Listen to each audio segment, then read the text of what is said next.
নমস্কার। রাজ্যের সমস্ত এসএসকেএমএসকে শিক্ষক শিক্ষিকা একাডেমিক সুপারভাইজার পার্শ্ব শিক্ষক সহ সমস্ত এসএসএ কর্মীদের আমার চ্যানেলের পক্ষ থেকে আন্তরিক শুভেচ্ছা জানাচ্ছি।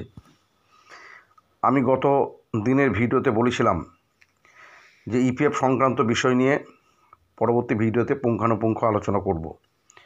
আজকে আমার ভিডিওর মূল বিষয়বস্তু হচ্ছে সেটাই। এখন মূল বিষয় হচ্ছে যে 7/12/2023 তারিখ হাইকোর্টে মাননীয় বিচারপতি রাজাশেখর মান্থার এজলাসে এসএসকেএমএসকে শিক্ষক শিক্ষিকাদের ইপিএফ সংক্রান্ত একটা মামলা উঠেছিল এবং সেই মামলায় এসএসকেএমএসকে শিক্ষক শিক্ষিকাদের পক্ষে মাননীয় বিচারপতি রাজাশেখর মান্থা রায় দিয়েছেন এবং এই রায়ের পরে স্বাভাবিকভাবেই আমরা ধরে নিয়েছিলাম যে রাজ্য সরকার এর বিরুদ্ধে ডিভিশন বেঞ্চে নিশ্চয়ই যাবে। এখন যেটা মনে হচ্ছে হয়তো রাজ্য সরকার ডিভিশন বেঞ্চে যাবে না, সেরকমই বিভিন্ন সূত্র থেকে আমরা জানতে পারছি। এখন ঘটনা হচ্ছে রাজ্য সরকার যদি ডিভিশন বেঞ্চে না যায় তাহলে স্বাভাবিকভাবে এই রায়েরটাকে ইমপ্লিমেন্ট করতে হবে রাজ্য সরকারকে। তো সেক্ষেত্রে খুব শীঘ্রই শিক্ষা দপ্তর থেকে ইপিএফের বিষয় নিয়ে একটা নোটিফিকেশন বের হবে এবং সেখানে বলা হবে যে ইপিএফ কাটানোর জন্য একটা ইপিএফ সংক্রান্ত অ্যাকাউন্ট খুলতে। তো এখন বিষয় হচ্ছে রায়ের মূল বিষয়টা যেটা আমি উপলব্ধি করেছি, সেখানে দেখা যাচ্ছে রায়ে পরিষ্কার করা হয়েছে 60দের জন্য ইপিএফ কাটা হবে, এটা কিন্তু পরিষ্কার হয়েছে, কিন্তু 65দের জন্য কাটা হবে কি না সেটা কিন্তু কোনো পরিষ্কার হয়নি। তবে এই বিষয়ে আমি বলে রাখতে পারি বা এর আগেও বলেছি যে 60রা যদি ইপিএফ কাটার সুবিধা পেতে শুরু করে এসএসকেএমএসকে শিক্ষক শিক্ষিকাদের মধ্যে, সেক্ষেত্রে 65দের ক্ষেত্রেও কোনো বাধা থাকবে না, সকলেই ইপিএফ পাওয়ার যোগ্য পেতে পারে। কিন্তু যে রায়টা বের হয়েছে সেই রায়ে এখনও কিন্তু পরিষ্কার নয় যে 65রা পাবে কি না, তবে 60দেরকে দিতে বাধ্য মাননীয় বিচারপতি সেরকমই রায় দিয়েছেন।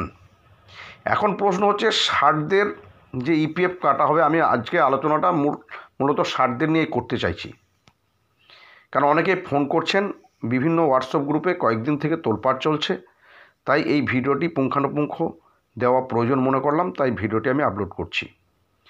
কারণ হচ্ছে যে ইতিমধ্যে আমি এর আগে বলেছি যে আমার যে ভিডিওগুলো সেগুলো ইউটিউব ভিডিও কেউ ভাববেন না বা ইউটিউবার হিসাবে আমাকে কেউ মনে করবেন না, কারণ আমি একজন এমএসকে শিক্ষক।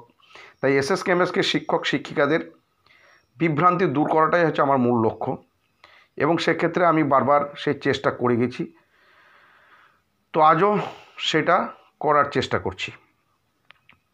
তো এখন একটা বড় প্রশ্ন হয়ে দাঁড়িয়েছে যে ইপিএফটা কখন থেকে কাটা হবে, কি জয়েনিংয়ের দিন থেকে, নাকি 15 সাল থেকে, নাকি 20 সাল থেকে, না 24 সাল থেকে? এই 4টে বিষয় এখন প্রশ্ন আকারে দেখা দিয়েছে। তো রায়ের কপি পর্যালোচনা করে যেটুকু আমি বুঝেছি তাতে যেহেতু 2015 সাল থেকে পার্শ্ব শিক্ষকদের ইপিএফ কাটা হয়, তো আমার মনে হচ্ছে সেই 2015 সাল থেকে ইপিএফ কাটার অর্ডার জারি হতে পারে, এটা 90% সম্ভাবনা।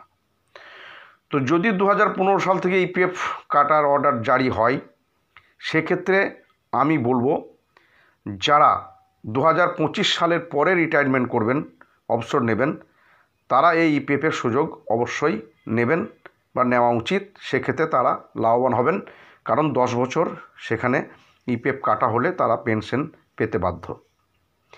যদি দেখা যায় 2020 সাল থেকে ইপিএফ কাটার অর্ডার হলো, সেক্ষেত্রে আমার মনে হয় যারা 2030 সালের পরে রিটায়ারমেন্ট হবেন তাদের এই সুযোগ নেওয়া উচিত, কারণ সেক্ষেত্রে তারা পেনশনের আওতায় চলে আসবেন। কিন্তু যদি দেখা যায় রাজ্য সরকার অর্ডারটা এমনভাবে করলো যে 2024 সাল থেকেই ইপিএফ কাটা শুরু হবে, সেক্ষেত্রে আমার মনে হয় সকলেরই 65তে ফিরে যাওয়া উচিত। ন্যূনতম কিছু শিক্ষক শিক্ষিকা আছেন যাদের বয়স খুবই কম, অর্থাৎ যাদের এক কথায় বলতে হয় যাদের 35 সালের পরে রিটায়ারমেন্ট, তারা হয়তো 60-এ থেকে যেতে পারেন, কারণ তারা লাভবান হতে পারেন। বাকি কারোরই লাভ হবে না, সে সংখ্যাটা খুবই সামান্য। 2 থেকে 5% হতে পারে। এখন বিষয় হচ্ছে আরেকটা মূল প্রশ্ন কিন্তু এখানে দেখা দিচ্ছে, সেটা হচ্ছে যে অনেকেই আমাকে ফোন করছেন বা বিভিন্ন হোয়াটসঅ্যাপ গ্রুপেও লেখালেখি করছেন, কদিন থেকে সেটা সকলেই দেখছেন, যে যদি ইপিএফ কাটা শুরু হয়ে যায় সেক্ষেত্রে কি আর 65-তে ফিরে যাওয়া সম্ভব হবে? এটা একটা বড় প্রশ্ন। তো এক্ষেত্রে আমি যেটুকু আলোচনা করেছি বা একজন উকিলের সঙ্গে আমি এ বিষয়ে কথা বলেছি, হাইকোর্টেরই উকিল, তো তিনি যেটা বলেছেন বা আমার নিজস্ব যেটা ধারণা, দুটোকে মিলিয়ে আমি যেটা উপলব্ধি করেছি সেটা আপনাদের সামনে তুলে ধরার চেষ্টা করছি। যদি দেখা যায় রাজ্য সরকার 2015 সাল থেকে ইপিএফ দেয়, সেক্ষেত্রে আমার মনে হয়, এর আগেই বলেছি, 2025 সালের পরে যাদের রিটায়ারমেন্ট তাদের এসে সুযোগ নেওয়া উচিত, তাতে ম্যাক্সিমাম শিক্ষকই পেনশনের আওতায় চলে আসবে। সেক্ষেত্রে কোনো সমস্যা কিন্তু আমাদের হচ্ছে না। যদি দেখা যায় 2020 সাল থেকে, যেহেতু রাজ্য সরকার 2020 সাল থেকে ইপিএফ দেওয়ার কথা বলেছিলেন, তো সেক্ষেত্রে যদি সেখান থেকে ইপিএফ দেওয়া শুরু করে সেক্ষেত্রে একটা সমস্যা তৈরি হলেও হতে পারে।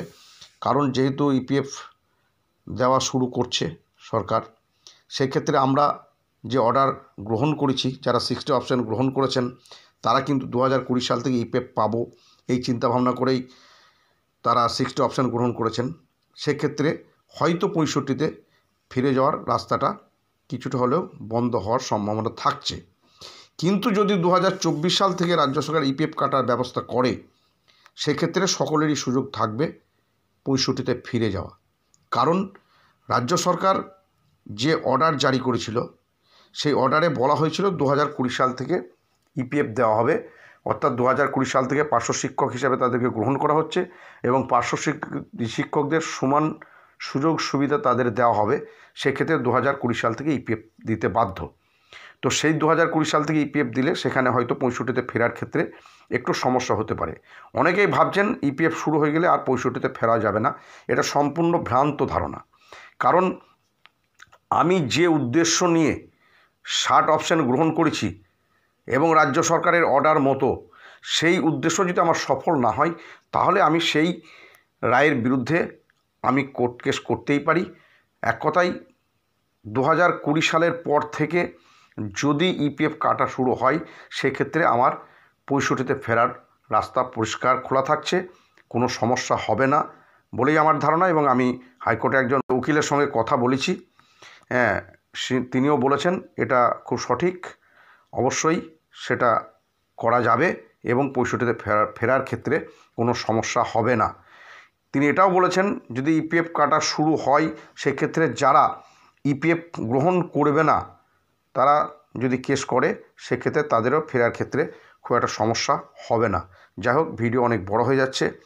প্রয়োজনে যদি এই বিষয়ে আর পরবর্তীতে কোনো কিছু বাদ থেকে যায় বা পরবর্তী ভিডিও করার প্রয়োজন হয়, নিশ্চয়ই আমি 2-1 দিনের মধ্যেই সেটা পরিষ্কার করব। সকলকেই ধন্যবাদ জানিয়ে আজকের মতো এখানেই শেষ করছি। সকলেই ভালো থাকবেন, সুস্থ থাকবেন। ধন্যবাদ।